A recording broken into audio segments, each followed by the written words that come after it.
Well, good morning. And if you feel me or hear me breathing a little heavy, apologies for that. For some reason today it's very heavy in the energy field.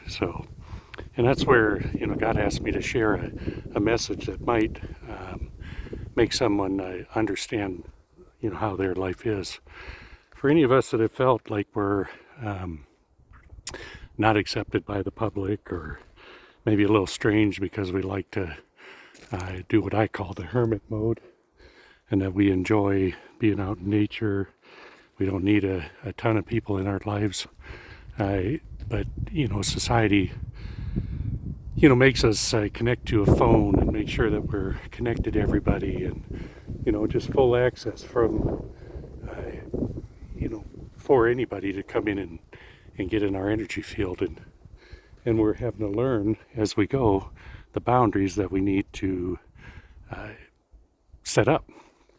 And so if you're feeling unusual, that you like to be out in nature, or just maybe a little bit quirky, too smart, thank yourself and thank God and say, I appreciate you making me unusual, Lord, because each of us, we have our mission in life to come into this world and spread love and friendship. But when you're in a world that is so hostile, all of a sudden it makes it difficult for you to walk your path.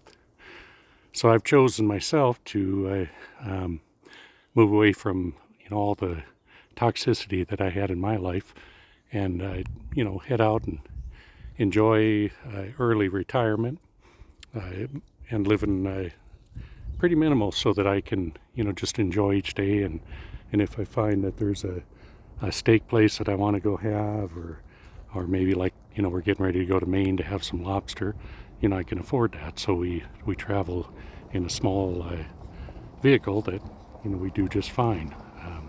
We just got back from a 2-week trip. So for those of you that don't feel that college is your thing, or that you're ready to be that person that's going to be locked down forever, be okay with it. Get out and enjoy the world.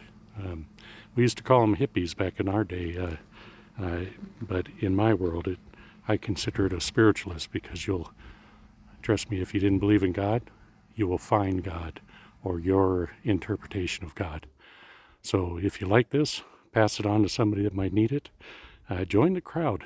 I'm going to see where this thing goes, and you'll see different adventures that I go on now that I have the freedom after all these years. So have a good life, and talk to you soon.